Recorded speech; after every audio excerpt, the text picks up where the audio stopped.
cyiza twasezeranijwe iyo nkirebye kiranezeza mbega nshuti yanjye urakifuza abera batashe bakikiteze benshi bazaririmba ishimwe ryiza bicaranye n'umwami w'abami bazava iburasirazuba abandi bava iburengerazuba bazava mu majyepfo na ruguru abo ni umugeni wa Yesu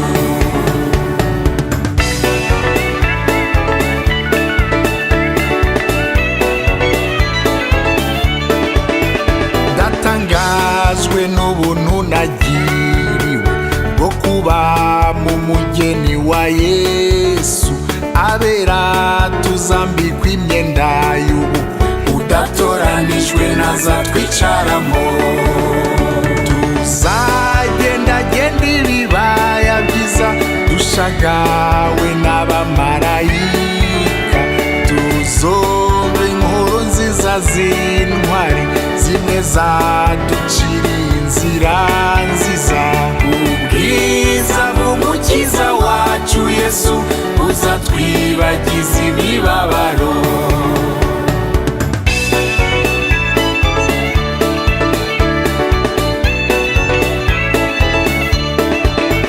tuzumva inkuru nziza za Dawidi Eliya Yoshuwa na Kalebu ukuntu babaye intwari cyane mbega mwene data uzaba uhari mbega umunezero mwinshi cyane wo kubana ibihe bidashira tuzumva ubuhamya bw'abera ukuntu barwaniye ukwizera kwabo hazaba hari impundu n'amahoro iyo tuzaba iminsi yose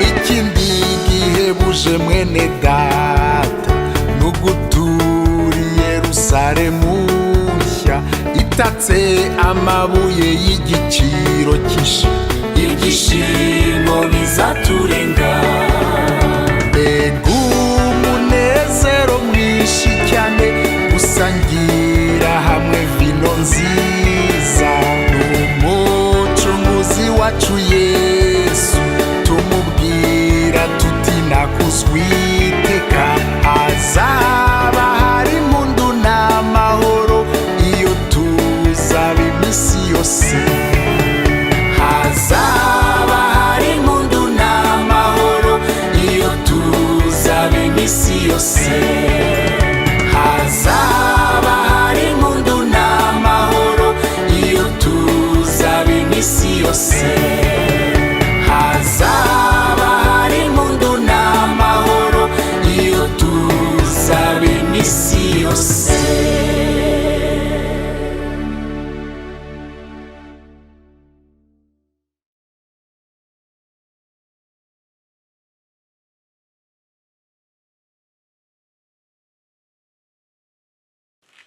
bene data namwe bashiki bacu ndabaramukije mu izina ry'umwami wacu Yesu Kristo umwami Imana aduhana umugisha mu gitondo cy'uyu munsi nkamboneyeho kumushimira ko ku cyumweru gishize twamusabye kutuzigama kuturinda kandi ko nabyemera azatwongera akanya kugira ngo twongere dushobore guhamiriza ijambo rye no gusabana imbere ye no gusangirira ku meza ye nkaba mushimira ko yumvise gusenga kwacu akaba aduhaye aka kanya kandi we watangiye umurimo ni nawe uhagarariye n'uwahagarikiye ni nawe uzi aho ugana n'ibihe tugezemo icyubahiro kibiki turacyari mu ijambo rivuga ngo icyubahiro kibe icy'Uwiteka. Nous sommes toujours en train d'écouter la prédication intitulée « À l'Éternel seul la gloire ». Icyubahiro kibe icy'Uwiteka. Iri jambo turimazemo umwanya utari igihe kitari gito, ko ijambo ry'Imana iyo rikomeje kugaruka nyiraryo akarihumeka, akarishura, akarisunika, ntabwo riturambira kuko ni umutsima w'ubugingo. Reka dusabe Imana n'uyu munsi ifunguro ryacu yatugeneye ariduhe, aridutegurire, turemere ikirere kiduhuza n'ijuru kugira ngo buri wese abone umugabane umukwiriye. Reka dusenge. Mwami wacu Yesu Kristo, mukiza w'ubuntu n'imbabazi, nongeye kugushimira mu gitondo cy'uyu munsi, nongeye kuguhimbaza mu gitondo cy'uyu munsi, kuko Mwami waturinze. Umuntu abaciye mu ntambara zinyuranye, mu buryo bunyuranye, ariko Mwami ubera hose icyarimwe uraturwanirira, ukarwanirira buri wese muri twe, ukarwanirira intore zawe, ukarwanirira itorero ryawe, ukarwanirira abana bawe. None utugejeje kuri uyu munsi tugihumeka umwuka w'abazima, izina ryawe rihimbazwe. Wongeye kutwemerera Mwami kuboneka imbere yawe kugira ngo twumve ijambo rizima, kugira ngo twumve ijambo ryawe, kugira ngo duhamirize ijambo ryawe. Mwami, ubuntu bwawe buba natwe muri aka kanya, hagarara hano uhamirize ijambo ryawe. Mwami, nk'uko wabyivugiye ngo umwuka wera naza azabayobora mu kuri kose. Turagukeneye kuko ijambo ni iryawe, ni nawe Mwami urihamiriza. Mwuka wera arituyoboremo. Ihanga ryawe uwo ushaka wese ku ijambo Mwami rigiye guhamirizwa rimugeraho, utegura ubugingo bwe, utegura ikirere, uhe buri wese umwanya mwiza imbere y'ameza yawe.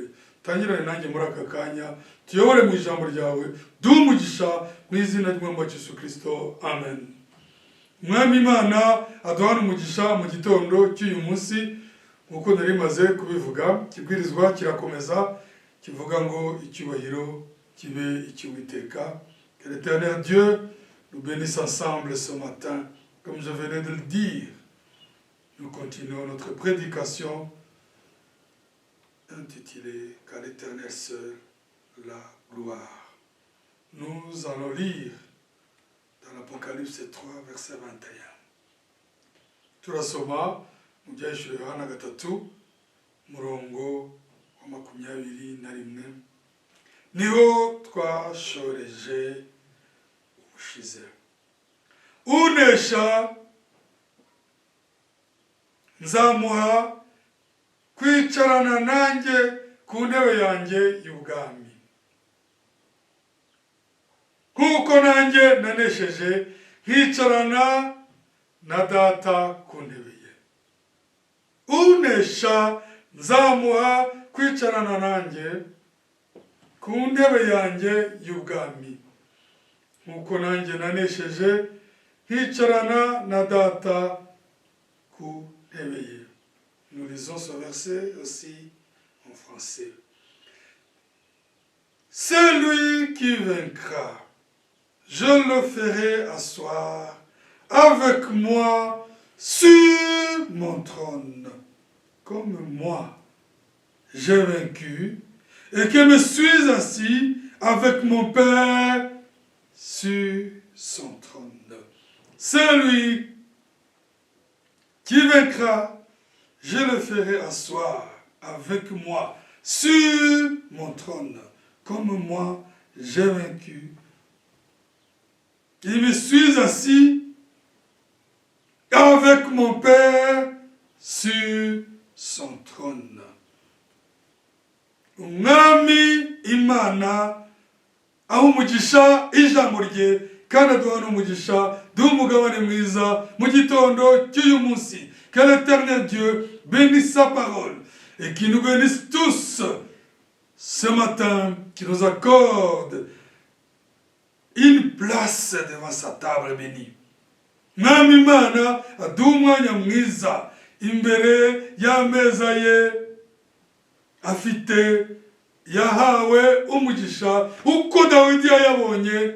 Ayo meza ntabwo ategurwa na pasiteri, ayo meza ntabwo ategurwa n'umuvugabutumwa, ayo meza ntabwo ategurwa n'umuhanuzi, ayo meza ntabwo ategurwa n'abantu. Iyo tubisomye muri Zaburi 23 ijambo ry'Imana riravuga ngo Uwiteka niwe mwungeri wanjye ntacyo nzakena, anegurira ameza. L'Éternel est mon berger, je ne manquerai de rien. Il dresse une table pour moi. Anegurira ameza. Ameza abana b'Imana turiraho, atari ameza y'ubugari cyangwa y'ibishyimbo. Ameza abana b'Imana turiraho, ameza abana b'Imana duherebwaho ifunguro ry'ubugingo ridutunga. Ameza umwami Imana atugaburira ijambo, ntabwo ategurwa n'abantu, ategurwa na nyiri itorero. L'Éternel est notre berger. Ni umunezero mwinshi. Uwiteka ubwe niwe mwungeri wacu, niwe udutegurira ameza. Mugiye nyir'urugo ateguye ameza, nagapfa gutegura ameza. Mbere yo gutegura ameza ategura ifunguro rijya ku meza. Mwami Imana ahabwe icyubahiro. Ngabamagaze hano mpamiriza Imana yuko ijambo ry'Imana ry'ukuri rihabwa abagaragu b'Imana b'ukuri, ribwirizwa mu itorero ry'Imana ry'ukuri, ntabwo ritegurwa n'abantu. Ifunguro ritegurwa n'uwateguye kuritanga. Ikabana tubyibukiranye hano muri Zaburi 23. Ntacyo bidutwaye. Zaburi 23.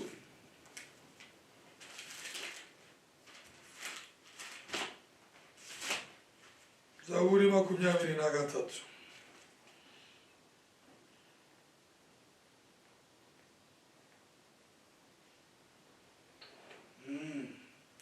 Zaburi 23.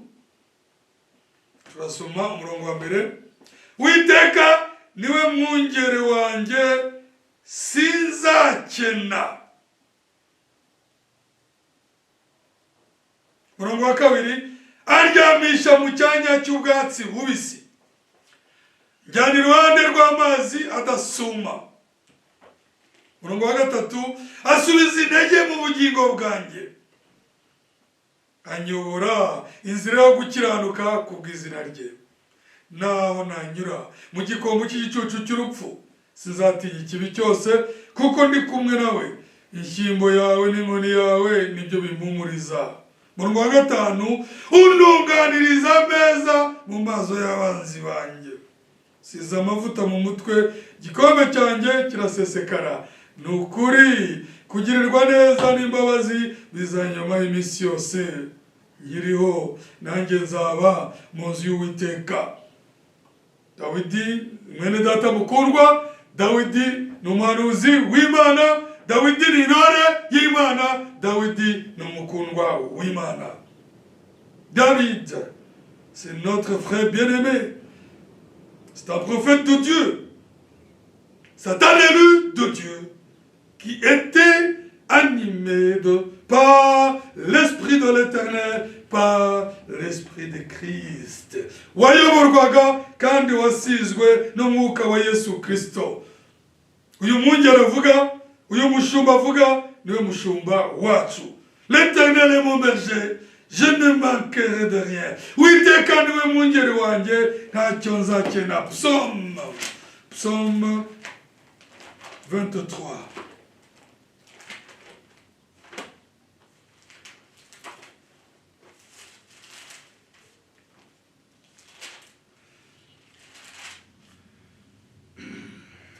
Psaume 23, verset 1er.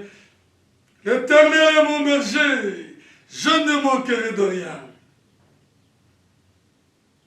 Mu Kinyarwanda bavuze ngo Uwiteka niwe mwungeri wanjye sinzakena. Sinzakena. Mu gifaransa baravuze ngo l'Éternel est mon berger, je ne manquerai de rien. Uwiteka niwe mwungeri wanjye, ntacyo nzabura. Kuko sinzakena. Bishobora kumvikana wenda ko ari ubukene busanzwe. Abantu bose ntibatunze ibingana, umuntu wese ku rwego ariho arahakenera. Nta n'umwe mu bantu ba kamere batavuga ko bakeniye. Ariko Dawidi si ibyo avuga, ni ubundi bukire, ni ikindi kirere, ni ubundi bwami. Uwiteka niwe mwungeri wanjye, ntacyo nzakena. Mu by'Imana yateganije byose, yateganiye abana b'Imana byose, yateganirije itorero ry'Imana byose. Amasezerano yose yagenewe intore z'Imana. Ubuntu bw'Imana uko bwagenewe abana b'Imana. Imigambi yayo uko Imana yayiteganije tutarabaho. Ubukozi bwayo uko Imana yabuteganije, uko ibihe by'itorero bizagenda bisimburana. Turakaba duhamiriza twisuzira ijambo ko ntacyo abana b'Imana tuzabura. Imana ya Eliya niyo Mana yacu. Eliya yabwiye wa mupfakazi Isarafati, aramubwira ngo ukuri kw'Uwiteka avuze, iyo fu n'ayo mavuta ntibizashira kugeza igihe gahunda izasohorera, kugeza igihe imvura izagwira. Hari mu gihe cy'amapfa. Ati banza uvugira agatsima. Ibyo ntabwo nabitindaho, basoma ibyanditswe murabizi. Mupfakazi yaragiye kwivugira akarobe kamwe ngo apfe. Eliya Imana imuyoborayo. Kubera ko Imana, inzira z'Imana ziratangaje. Niyo mpamvu n'ubu turabihamiriza icyubahiro kibe icy'Uwiteka mu gihe hageze. Ati ngabo mfungurira. Umugore aramubwira ati sigaje agafu wapfumbata mu kiganza. Mfite udukwi tubiri ngiye gucana, nkarye n'umwana wanjye twipfire. Eliya aravuga ati ntabwo nimugipfuye. Iyo Uwiteka yaje, iyo ijambo ryaje nimugipfuye. Nimushyire Imana imbere, nimunyumvire, nimubanze mungaburire. Ubuntu bw'Imana, iyo Imana ishaka ko ijambo ryayo rigusohoreraho, imanura ikirere gituma uryakira, gituma uryumvira. Nta muntu wa kamere wakumvira ijambo kubwe. Umugore ugereranywa n'itorero ahita avuga akora iki ijambo rivuze. Eliya arangije kwakira iryo funguro aravuga ati uku nuko Uwiteka avuze, iyo fu n'ayo mavuta ntabwo bizashira.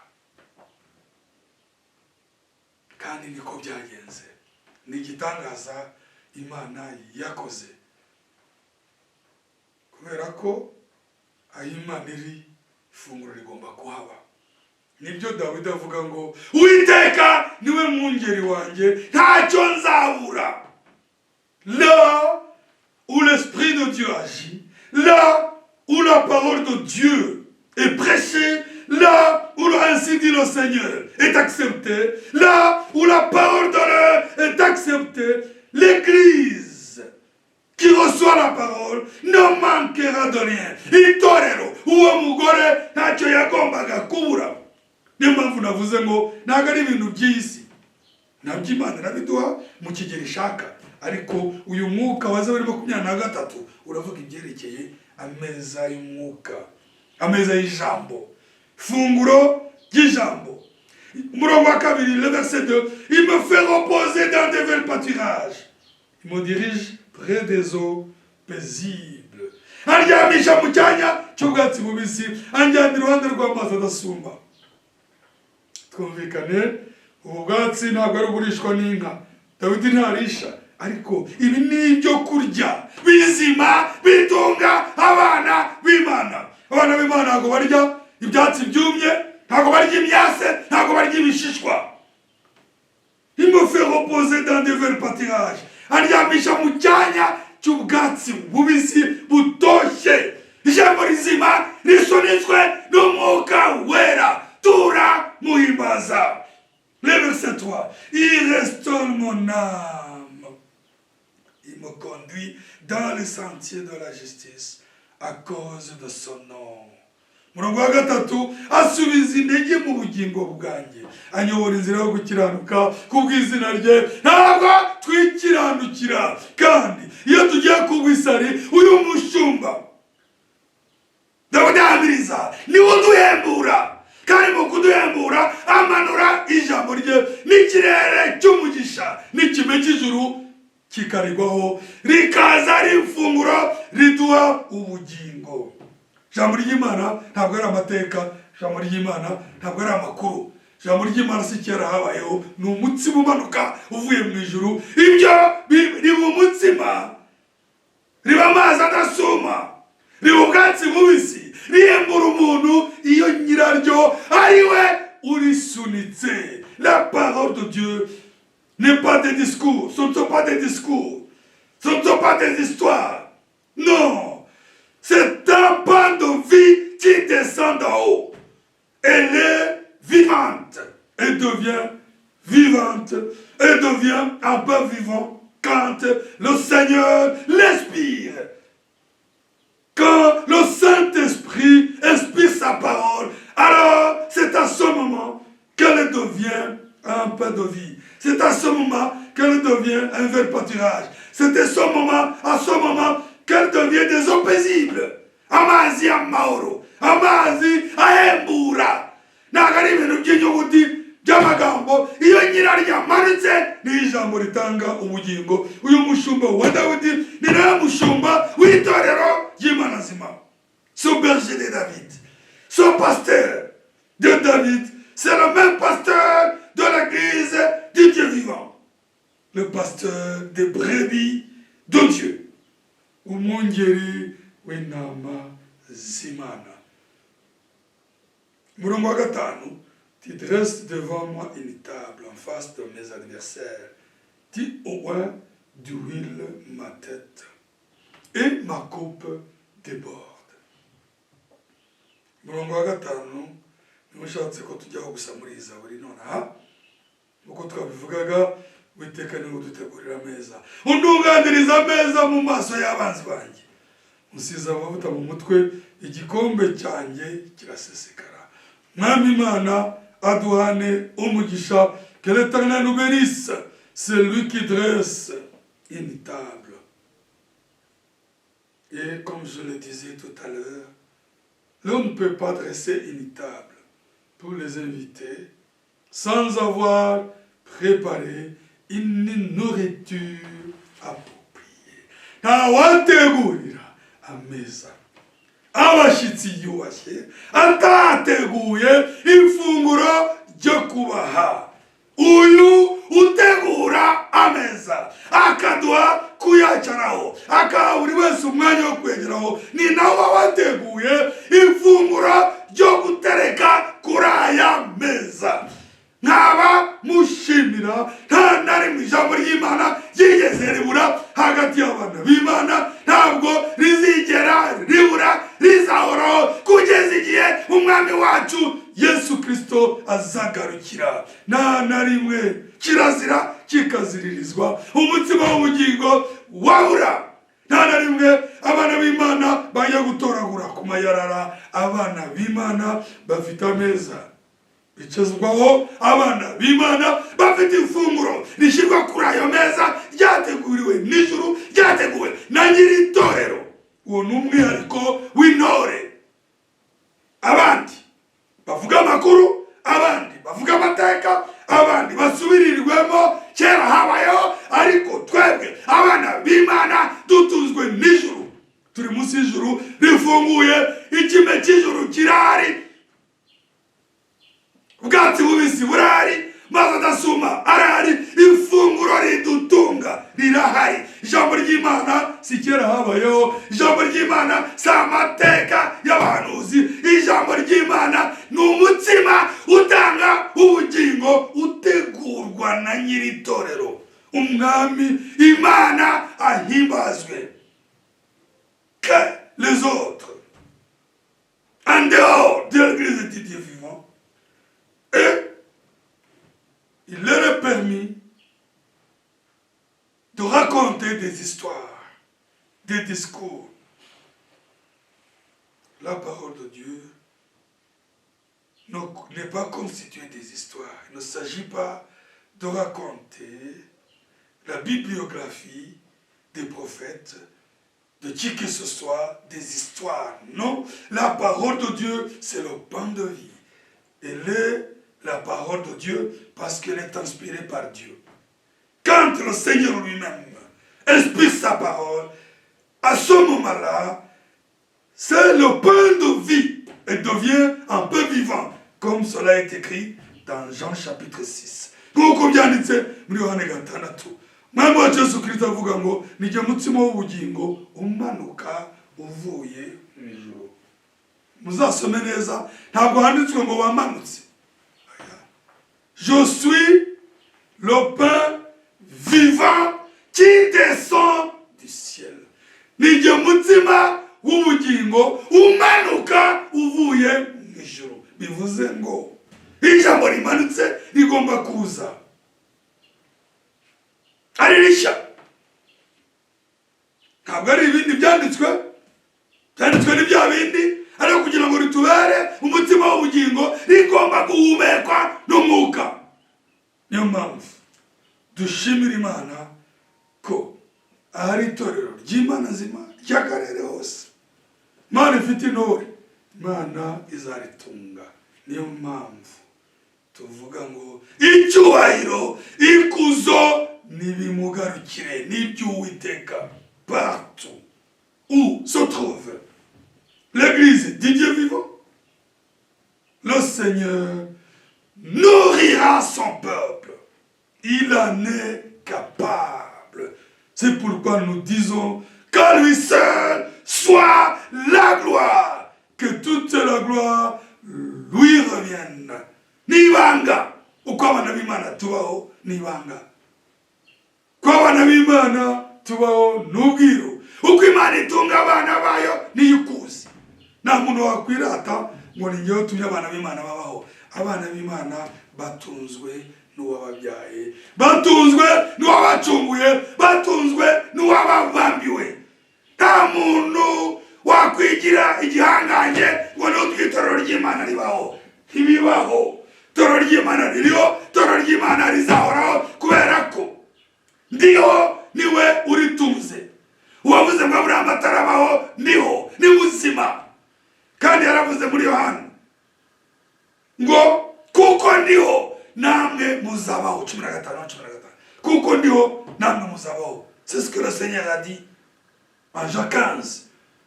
Puisque je vis, vous vivrez aussi. Umwami nyiri torero, nyiri jambo ni muzima, niyo mpamvu natwe turiho. Nami Imana aduhane umugisha. Twari tugarutse hano kuko tuvuga ngo Uwiteka ni udutegurira aya meza, ni utugaburira. Ijambo ry'Imana ntabwo rizabura. Twasomye mu byinshi Yohana 3:21 twibukiranya. Mbibutsa yuko nk'uko twabivuze ubushize mu byinshi Yohana 5:11 no mu byinshi Yohana 7:11 haratwereka ko abamarayika bagose intebe, bagarurira uwicaye muri ya ntebe icyubahiro. Apocalypse 5:11, Apocalypse 17:11. Les anges sont autour du trône, rendant gloire à celui qui est assis dans le trône. Abamarayika bagose intebe. Yohana 5:11, Yohana 7:11 bagose ya ntebe bagarurira icyubahiro uwicaye muri yo. Niko bimeze. Bavuga ngo icyubahiro ni icyawe, ubutegetsi ni ubwawe, ubutware ni ubwawe. Bashima Imana, bahimbaza Imana, bagarurira Imana icyubahiro. Iyo ugiye mu Yohana 7:15, murongo wa 9 n'uwa 15, tubona yuko hari ihanga rinini. Ihanga rinini riri imbere y'intebe. Yohana 5:11, Yohana 7:11 twarabibonye. Abamarayika bagose intebe basingiza ijoro n'amanywa, bahimbaza. Icyubahiro cyose bakerekeza ku wicaye kuri ya ntebe. Comme nous l'avons vu en Apocalypse 7:11, les anges sont autour du trône, rendant gloire, dirigeant toute la gloire vers celui qui est assis dans le trône. Et dans l'Apocalypse 7, verset 9, il y a un grand peuple qui est devant le trône. Verset 15, ce grand peuple les sert. Et il a été dit que ce peuple est celui qui vient de la grande tribulation. Marayika aravuze ngo abo ni abavuye mu mibabaro myinshi, mu itotezwa rikomeye, tukaba tuzi ko iriya mibabaro izaba nyuma y'izamurwa. Ce peuple qui sort de la grande tribulation n'est pas l'épouse, car la grande tribulation a lieu après l'enlèvement de l'épouse. Iryo hanga rikomeye ryigizwe n'abantu benshi bafite imikino bahimbaza, ntabwo magaruka twarasomye turibukiranya kugira ngo tujyane.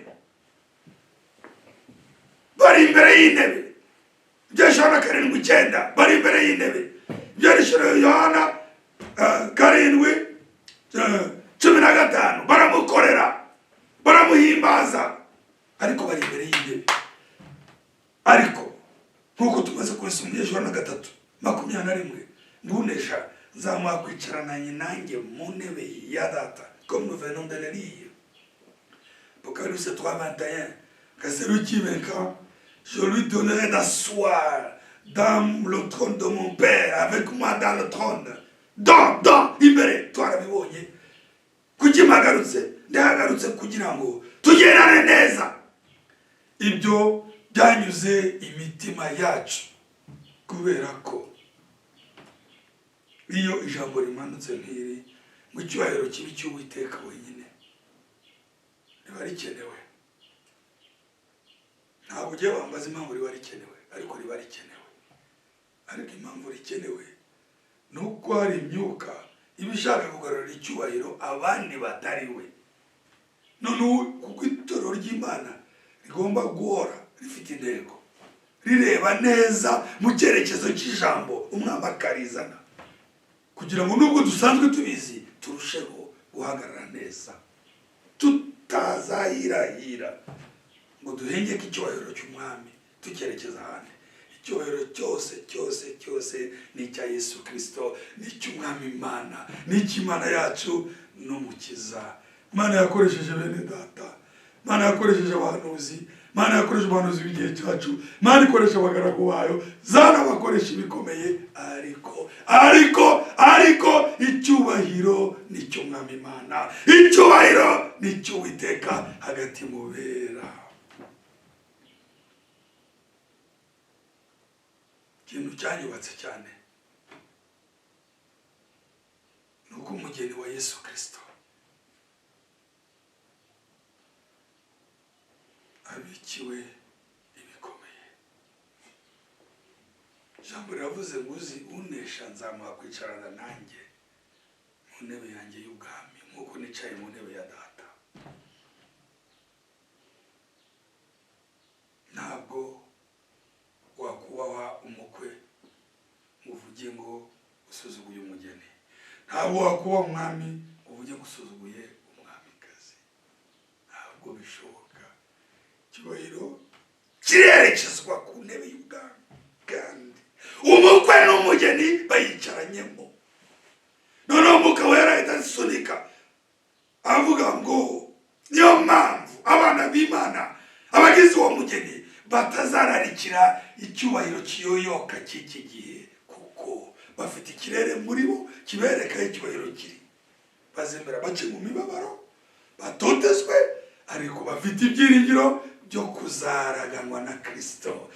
Mwami Imana aduhane umugisha. Les élus de Dieu, les enfants de Dieu, l'église du Dieu vivant qui constitue l'épouse bien-aimée de Christ ne peut pas être séduite pour aspirer à une gloire vaine, passagère, inutile, car elle aspire à une gloire qui lui est réservée. C'est une réalité. Il lui est réservé une gloire qu'elle partagera partagera avec son époux bien-aimé. Ubwiza, umukwe, udukunda, abikiwe, neza ijana ku ijana, nta kibura. Ni nabwo bubikiwe abana be. Ni nabwo bubikiwe umugeni we. La gloire qui est réservée à l'époux.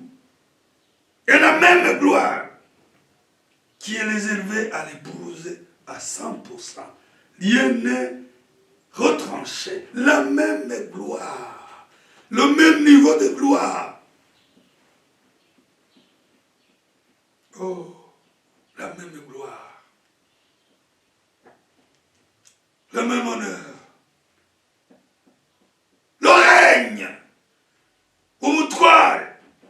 Iby'umukwe abikiwe neza ku gipimo kimwe ni nabyo umugeni abikiwe. Niyo mpamvu nta mwana w'Imana, nta mugaragu w'Imana wasanga arwanira kuba uwa mbere nka Diyotrefe. Twaramubonye Diyotrefe Yohane, Mabara Yohane ya gatatu, ngo ushaka kuba uwa mbere muri byose, ariko uwa mbere ni umwami wacu Yesu Kristo, n'imfura mu kuzuka, niwe wabanje, niwe tangiriro n'iherezo, ariko uwo nguwo ni umutwe w'umubiri w'itorero rye. Ibyo abikiwe byose ni ibyacu.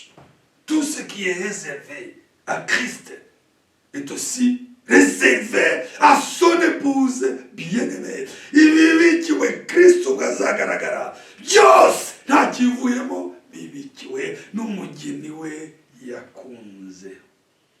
Oh, ndashimira Imana Uwiteka duhe gushyikira icyo kirere, bitume twumva mu miruho ducamo n'intambara tunyuramo dukomejwe, kuko tugana ni heza. Que l'Éternel nous accorde la capacité de saisir cette atmosphère, de saisir cette dimension, pour que cela puisse être notre consolation. Imana iduhe gushyikira uwo mugabane mu buryo bw'umwuka, tubyumve tubyizere, kugira ngo ibyo biduhoza amarira. Ibindi byose, amabuye yose, magambo yose, aho duca hose ntacyo bivuze. Igikomeye naho tugana. Peu importe la croix que nous portons, peu importe le problème, les calomnies ou les choses à travers lesquelles nous passons, nous devons regarder au-delà et fixer nos yeux sur le prix qui nous est réservé. Ingororano dutegereje ni nziza cyane. Niyo twasomye muri Timoteyo wa kabiri cyo cya kabiri umurongo wa 12, ngo nitwihangana tuzimana nawe, tuzicarana nawe mu ntebe y'ubwami. Byashira na 3:21, tuzicarana nawe. Unyumva hari n'abagira kujya kuvuga ati zicarana nawe. Abamarayika bari ku ruhande bagusa intebe, abandi baciye mu mibabaro myinshi bari imbere yayo bayishimira ubuntu bwayo bayisingiza, naho umugeni aregamye hamwe n'umukwe. Nkuko mujya mubona ubukwe n'ibishushanyo by'ibizaba. Nubwo watunguye gute, nubwo watanze intwererano gute, hari umwanya utajya kwicara bakuvanayo. Nubwo wavuga ngo nafashe sare nanga miliyoni 2, ntabwo agenda kugira gutya ujya mu ntebe y'umukwe n'umugeni ngo ka uteremo mze witwikira ibirori. Uko byo wawe warakoze byose, umwanya w'umukwe n'umugeni urihariye. Peu importe tout ce que tu auras fait, quand bien même tu aurais donné une contribution plus que les autres, tu ne peux pas traverser la salle et aller s'asseoir avec l'époux et l'épouse devant là-bas. Non, non. C'est une table, c'est un trône réservé. Réservé. Réservé. Réservé. Hateguriwe. Hateguriwe. No mu bindi birori aho yanditse réservé. Hateguriwe. Bategeye tegereza uwateguriwe nta wundi. Unesha nzamuha kwicara nanjye mu ntebe ya data. Cyo ni cya mbere. Tuzicarana nawe. À celui qui vaincra, je lui donnerai de s'asseoir avec moi sur mon trône. Tuzicarana nawe. Nous serons assis avec lui dans le trône de Dieu, qui est aussi le trône de Christ, car Christ, c'est bien lui, le Dieu vivant. Tuzicarana nawe. Ariko ntabwo tuzicarana nawe gusa. Abantu bashaka kwicarana. Ariko ntabwo tuzicarana nawe gusa. Tuzasa nawe. Non seulement nous nous assurons avec lui, mais nous lui ressemblerons. Tuzasa nawe. Yoni amina. Tubisome muri Yohana wa mbere gatatu. Yohana wa mbere gatatu. 1 Jean chapitre 3. Yohana wa mbere gatatu. Murongo wa mbere kugeza kwa kabiri. Yohana wa mbere igice cya gatatu.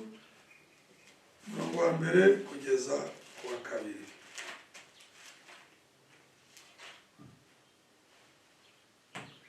Un Jean chapitre 3 du verset 1er au verset 2.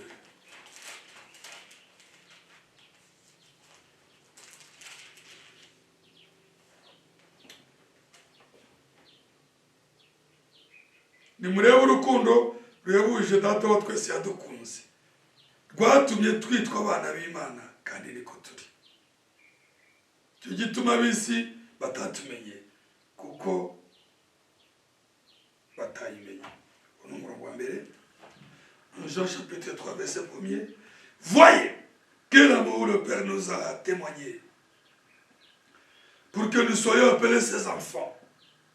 Pour que nous soyons appelés enfants de Dieu. Et nous le sommes. Si le monde ne nous connaît pas, c'est qu'il ne l'a pas connu. Et nous sommes ukomeye. Turi abana b'Imana, kandi abana b'Imana bafite gihamya ko ari bo. Kwitwa abana b'Imana, kandi niko turi. Ça, c'est une grâce exceptionnelle. Nous sommes appelés enfants de Dieu, et réellement nous le sommes. Tugituma bisi ni isi batatumenye kuko batayimenye. Si le monde ne nous connaît pas, c'est qu'il ne l'a pas connu. Nicyo gituma bisi batatumenye kuko batayimenye. Oya. Impamvu abisi batatuzi nuko nawe batamumenye. Si le monde ne nous connaît pas, c'est qu'il ne l'a pas connu. Impamvu isi tamenye umugeni, abisi batamenye abana b'Imana, baba mwibwo n'iki? Uko Imana yishwe niko n'abana b'Imana bashwe. Ubonye abana b'Imana waba watangiye kwishurirwa. Yama abana mu Gifaransa no babivuze neza. Si le monde ne nous connaît pas, c'est qu'il ne l'a pas connu. Ariko mu Kinyarwanda bavuze ngo nicyo gituma abisi batatumenye kuko batayimenye. Berenda gusa ariko ubonye Imana abona n'abana bayo. Uyishwe Imana n'abana b'Imana ntabamenya kuko umubande uhamagara undi. C'est lui qui voit Dieu. Il verra aussi son peuple, ses élus. C'est lui à qui Dieu est caché. Les enfants de Dieu aussi lui sont cachés. Il va s'associer avec n'importe qui. Mais les élus de Dieu, ils ont une profondeur qui appelle. Et chacun, comme Marie et Élisabeth, comme Jonathan et David, comme Pierre et Paul, il y a une profondeur qui nous met ensemble. Nk'uko byagendeye Maria na Marita, nk'uko byagendeye Dawidi na Yonatani, nk'uko byagendeye Petero na Paulo. Dawidi na Yonatani yari mwene Sawuli, ari ugomba kuragwa ingoma. Sawuli arwanya Dawidi, ariko umubandi wari muri Dawidi uhamanya n'uwari muri Jonatani. Avuga ati ibyo byavuye kuko bafite icyo bahuriyeho. Mariya na Elizabeth bahoberanye baruzuzwa kuko umwe yari atwite umuhanuzi wari integuza, undi atwise umukiza Mesiya wagombaga gutegurizwa n'umuhanuzi. Bahuye, abandi bavuga ibindi kuri Mariya, ariko imbuto iri muri Elizabeth igomba guhita isabana n'iri muri Mariya. Uko byagenze kuri Petero na Paulo. Petero maze kumva ubuhamya bwa Paulo atarigeze amubona, amuha ikiganza aravuga ngo mbonye ko wangiza intumwa y'Abayuda arora kugiza intumwa y'amahanga. Abana b'Imana ntibazagongana, abagaragu b'Imana ntibazagongana, umugeni wa Kristo ntabwo uzinjiranamo, ntibishoboka kuko ubumwe bwabo si ubutsindirano buterwa n'ikibarimo. Les enfants de Dieu ne vont pas se disperser. Les enfants de Dieu ne vont pas se combattre. Non, car la semence qui est dans chacun est la même. Et c'est cette profondeur qui crée une attraction de communion. Uwo mubane ni urema rukuruzi tuma tubumwe. Ntabwo twihomanaho. Ubuzima buturimo nibwo buduhuza. Nous ne nous approchons pas charnellement. C'est la vie qui est en nous qui crée une communion profonde. La profondeur qui était en Marie étant la même que celle qui était en Élisabeth. Ils se sont sentis encore unis. Ils ont loué le Seigneur ensemble, peu importe ce que le peuple disait sur Marie.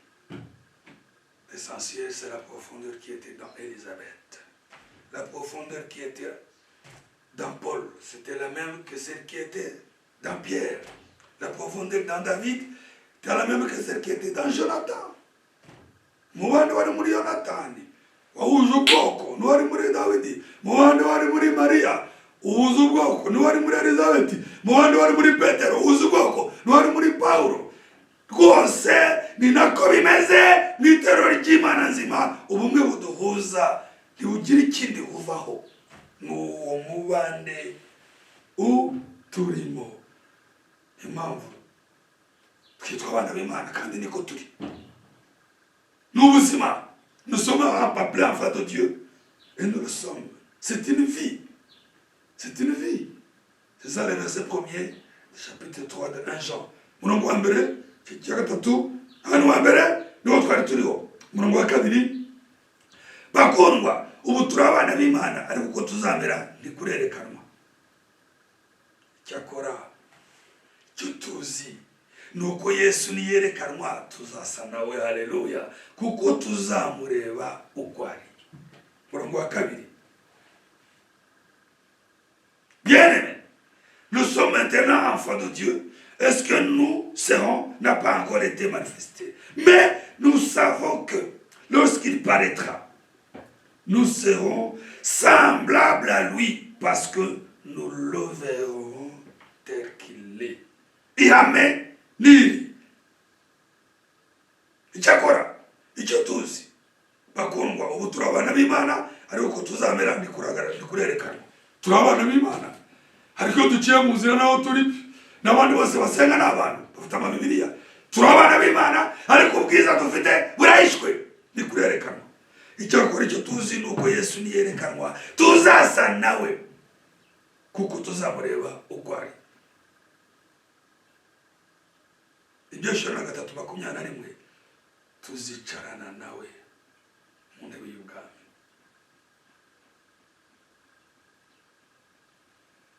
Tuzicarana nawe. Timoteyo wa 2:2 murongo wa 12 tuzimana nawe. Tuzicarana nawe, tuzimana nawe. Yohana wa 3 murongo wa 1-2 tuzasa nawe. Tuzicarana nawe. Yohana 3:21 tuzasa, tuzicarana nawe, tuzimana nawe. Timoteyo wa 2:12 tuzasa nawe. Yohana wa 3 murongo wa 2 tuzasa nawe. Nibyo nababwiraga abantu bashaka kwicarana badasa. Umugeni n'umukwe iyo bamaze kubyarana hari igihe abantu bavango barasa kubera umwana bafite amashusho yombi ariko 100% tuzasa nawe. Unyuma avuge ngo mbega ubuntu bukomeye. Nous lui ressemblerons, nous porterons son image. Turimo turagenda nako cya cyubahiro kibiki umukwe. Ntabwo tuwikiye icyicaro kimwe gusa, ntabwo twicaye mu ntebe ngo dutegeka twimana nawe gusa. Tuzicarana nawe mu ntebe y'ubwami, tuzimana nawe, ariko ikiruta byose tuzasa nawe. Bana b'Imana turahishwe ariko nagaragara. Ubwiza bw'ijambo buzajya hagaragara. Les enfants de Dieu sont cachés, mais quand le Seigneur reviendra, quand il paraîtra, alors la gloire qui est dedans, qui est cachée en nous, va se manifester. Le peuple de Dieu, les fils de Dieu, les enfants de Dieu, l'église de Dieu, l'épouse de Dieu sera manifestée. Abana b'Imana itorero ry'Imana, abasenga ni benshi, ubusozi ni bwinshi, ariko Imana nivuga abana b'Imana itorero ry'Imana, ubwoko bw'Imana buzagaragara. Le peuple de Dieu sera manifesté. Nibugaragara buzasa nawe. Ni Uwiteka aravuze mu ijambo rye, jya ryizera, umujyana azasa nawe, tuzasa nawe, tuzicarana nawe, tuzimana nawe, tuzasa nawe. Yusoni mu Bakolosayi 3:4, Abakolosayi 3:4, Abakolosayi 3:4, Colossiens chapitre 3 verset 4. Kandi ubwo Kristo ari we bugingo bwacu azerekanwa, namwe muzahera ko mwerekanwe nawe, mwerekananwe nawe muri mu bwiza. Kandi ubwo Kristo ari we bugingo bwacu azerekanwa,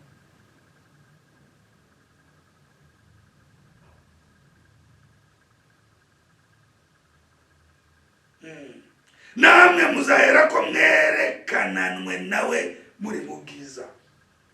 Colossiens 3 verset 4. Quand Christ, votre vie paraîtra, alors vous paraîtrez aussi avec lui dans la gloire. Dans la gloire. Imanda nivuga Kristo agaseruka, n'abana b'Imana bazaseruka, kandi bari mu bwiza.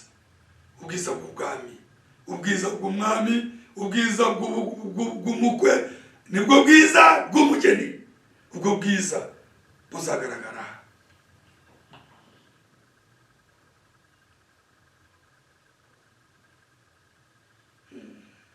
Nibyo Pawulo avuze, ni nabyo Yohana yavugaga ngo nagaragara tuzasa nawe, tuzicarana nawe mu ntebe y'ubwami, tuzimana nawe, tuzasa nawe. Ariko si ibyo gusa,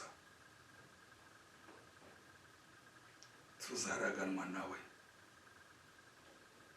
turagwe byose, tuzaraganwa nawe. Abaroma 8 umurongo wa 16 kugeza kwa 17.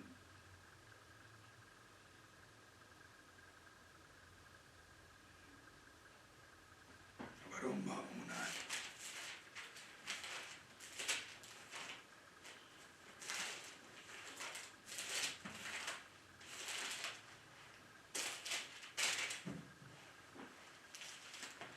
Abaroma 8.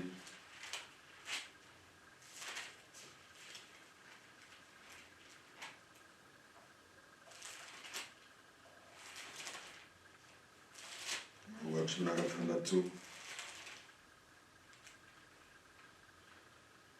kwa 17.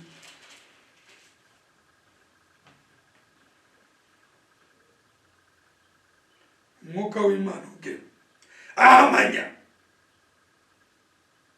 n'umwuka wacu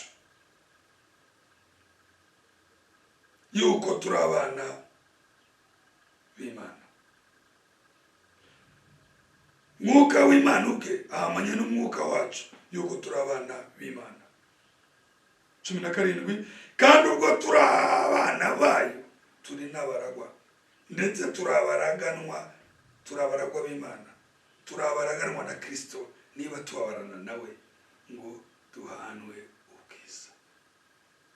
Kandi ubwo turabana bayo turabaragwa, ndetse turabaragwa b'Imana, turabaraganwa na Kristo niba tubabarana nawe ngo duhabwe n'ubwiza nawe. Nibyo navuze ngo tuzaraganwa nawe nk'uko ijambo ribivuze. Tuzicarana nawe mu ntebe ya data, tuzibana nawe, tuzasa nawe, tuzaraganwa nawe. Ubu se ikindi dushaka ni iki cyatuma dushaka icyubahiro gicuramye? Nous serons assis avec lui dans son trône.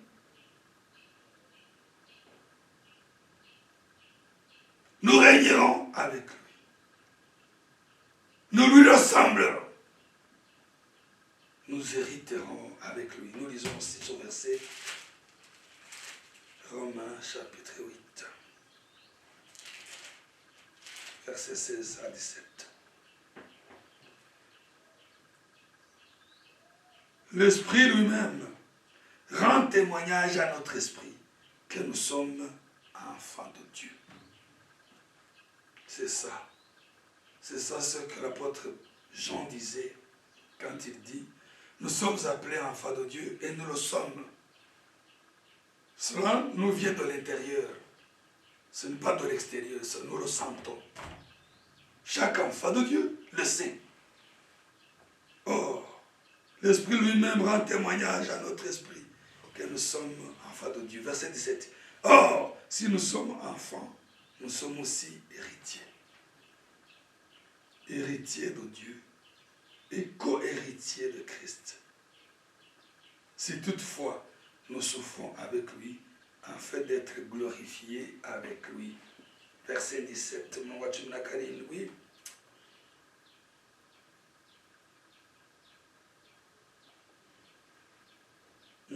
Hano mu Baroma 8:17. Kandi ubwo turabana bayo turabaragwa, ndetse turabaragwa b'Imana, turabaragwa na Kristo niba tubabarana nawe ngo duhanwe ubwiza nawe. Or, si nous sommes enfants, nous sommes aussi héritiers, héritiers de Dieu et co-héritiers de Christ. Si toutefois nous souffrons avec lui, afin d'être glorifiés avec lui. C'est avec condition. Kugira ngo turaganwe nawe, duhamwe ubwizwa nawe, birasaba ko twemera umusaraba, tukemera guca haducisha. Nibyo ijambo ryise nitwemera kubabazanya nawe, bivuze kubabazanywa n'ijambo. Jambo ryatukwa nawe ntucishe ahandi ngo ushakire indi nzira. C'est accepter le peuple de la parole. Là où la parole est acceptée, que nous soyons aussi acceptés. Là où la vérité est rejetée, que nous soyons aussi rejetés avec elle. Nous ne vendrons jamais notre droit d'aînesse. Aijambo rihawe intebe natwe twicare. Aijambo ryakiriwe natwe twakiriwe. Aijambo rinezerewe natwe twanezererwe. Aijambo rijugunywe hanze tujyane naryo. Aijambo ritutswe tukorwe naryo. Aijambo rivugirizwe induru natwe tuyitega ibitugu turivugirizwe, kuko ibyo ntibizapfusa nitwemera kubabazwanya nawe, tuzimana nawe. Icyubahiro kibe icy'Uwiteka. Natwe abana be, namwe bene data, namwe bashiki banjye, twihanganire umusaraba. Supportons la croix, car la gloire est devant nous. La récompense incomparable, ingororano itagereranywa iradutegereje. Nk'uko ijambo rimaze kubitwereka, tuzicarana nawe, tuzimana nawe, tuzasa nawe, tuzaraganwa nawe. Kindi se cyubahiro twaba dushaka niki? Reka tumureke cyubahiro kimugarukire, kuko tuzagisanga imbere. Mwami Imana ahumugisha ijambo rye, kandi ahumugisha bafashe akanya ko kuryumva aho bari hose. buri wese Imana mu mugabane yamugeneye. Mu izina ry'Umwami wacu Yesu Kristo, reka dusenge. Mwami wacu Yesu Kristo, mukiza w'ubuntu n'imbabazi, nongeye kugushimira mu gitondo cy'uyu munsi Mwami, nongeye kuguhimbaza Mana nzima, gitare cy'agakiza kacu, kubw'ifunguro uduhaye, kubw'ijambo ryawe uduhaye, kubw'umugabane uduhaye, kubw'umutsima utugaburiye, kubw'ameza waduteguriye, kubw'ifunguro ridutunga uduhaye. Himbazwa kandi uhimbazwe, cyubahiro n'ishimwe bikugarukire. Mwami Imana, mubande w'iri jambo, ni wowe wenyine ushobora kuwushyira mu baryakiriye, kuko ni wowe uzi intore zawe. Buri mwana wawe Mwami, muye gushyikira ikirere cy'ijambo ryawe wamanuye, kugira ngo arigirireho umugisha, kandi inyungu zaryo twese zitugereho, zitume ryera imbuto zigutuma icyubahiro cyawe gisugira. Uduhe umugisha, duhe kubura amaso, duhe kutita ku mibabaro y'iki gihe idafite agaciro, duhe guhanga amaso ingororano itagereranywa turi imbere. Urakoze Mukiza, vomerera imbuto wabibye mu butaka bwa bwiza. Mwami, uduhe umugisha, uzongere Mwami kuzabishaka, dutegurira ameza, zongere tugaburira ijambo ryawe no mu gihe kiri imbere kwa biteguye, mu izina ry'Umwami wacu Yesu Kristo, amen. Mwami Imana,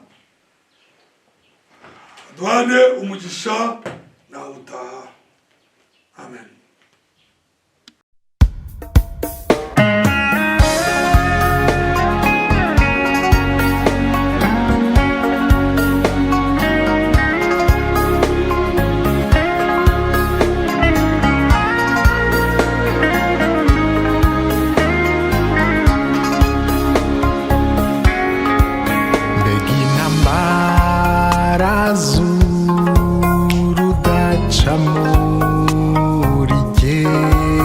Urusaku rwazo rumena amatwi yanjye, kesha amahoro yanjye atwarwa n'ubusa pe, umva umutima wanjye udatuje namba.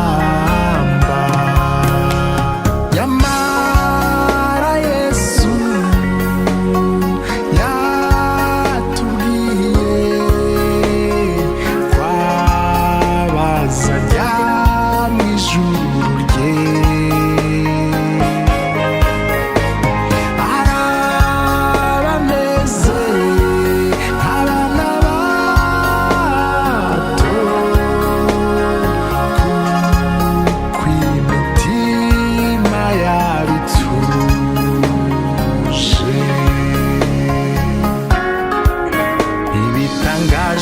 Imana yatoye da